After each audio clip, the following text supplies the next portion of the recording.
기독교는 모든 것을 말씀을 통해서 바라보아야 합니다. 먼저 말씀을 통해서 하나님의 뜻이 무엇인지 깨달아야 이 세상 속에서 하나님의 뜻을 따라서 살아갈 수 있습니다.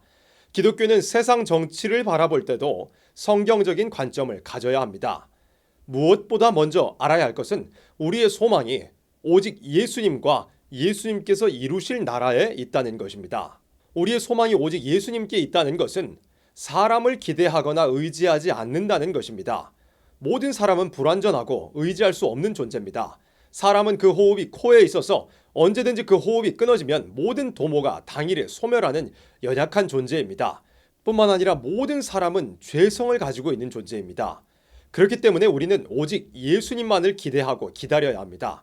야곱의 남은 자는 사람을 기다리지 않으며 인생을 기다리지 않는 자라고 말씀하셨습니다. 이 신앙의 본질을 잊어버리면 정치인을 추종하게 되는 일도 발생합니다. 이 세상이 하나님을 대적하는 사상으로 물들어가고 그 가운데서 어느 정치인이라도 그나마 기독교 신앙에 가까운 정책을 펼쳐주기를 기대하는 것이겠지만 안타깝게도 성경 말씀과는 거리가 먼 생각입니다.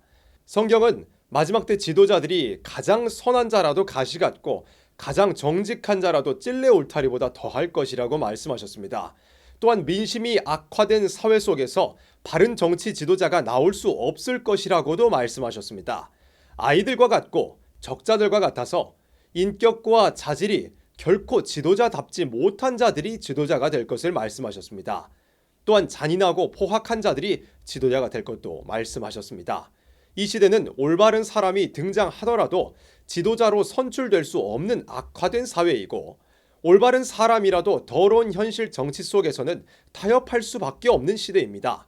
그렇기에 우리는 사람을 기대하는 것이 아니라 오직 예수님만을 기다려야 합니다. 또한 우리의 소망은 오직 예수님께서 이루실 나라에 있습니다. 자유민주주의 체제는 지금까지 자유롭게 복음을 전파하는 데 유익이 된 것은 사실입니다. 그러나 자유라는 이름 아래 온갖 하나님을 대적하는 사상과 세력들이 자라난 것도 사실입니다. 사회주의 공산주의자들이 자라나며 세력을 이루며 주류가 되었고 소위 자유신학이 교계에 침투했고 자유라는 이름으로 남녀 간의 절개가 사라졌고 동성애의 자유라느니 낙태할 자유라느니 이런 것과 같은 왜곡된 자유가 미화되고 또 수용되는 세상이 되었습니다.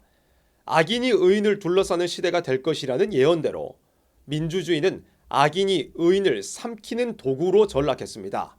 마귀는 분별하기 힘든 미혹으로 공산주의 사상으로 더 많은 사람들을 미혹할 것입니다. 세상은 날로 악해질 것이고 사람들은 하나님을 대적하는 편으로 더욱 기울어지게 될 것입니다.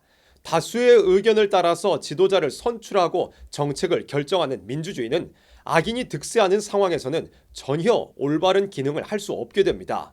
완전히 변질되고 악용되어 회복이 불가능한 수준에 있는 자유민주주의는 더 이상 기독교인들이 기대하고 의지해야 할 가치가 아닙니다.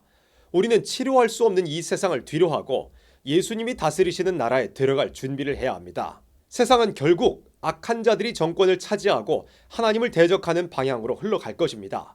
물론 공산주의가 그 사상과 세력으로 세상을 집어삼키게 될 것입니다. 그러나 세상이 이렇게 되는 것은 결국 예수님의 재림과 예수님이 다스리시는 나라가 가깝다는 징조이기도 합니다. 우리 기독교인들이 오늘 해야 할 일은 정치에 기대를 걸고서 이 죄악 세상이 회복되기를 소망하는 것이 아니라 악해지는 세상 가운데 있더라도 타협하지 않고 신앙을 지켜나가면서 예수님의 나라를 기다리는 것입니다. 교회를 압박하고 신앙의 자유를 파괴하는 이 공산주의 세력은 정치적인 방법을 통해서가 아니라 오직 예수님의 재림과 심판을 통해서만 무너지게 될 것입니다. 우리는 악한 세상 가운데서 오직 신앙을 지키며 복음을 전파하며 예수님의 재림과 예수님의 나라만을 기다려야 합니다.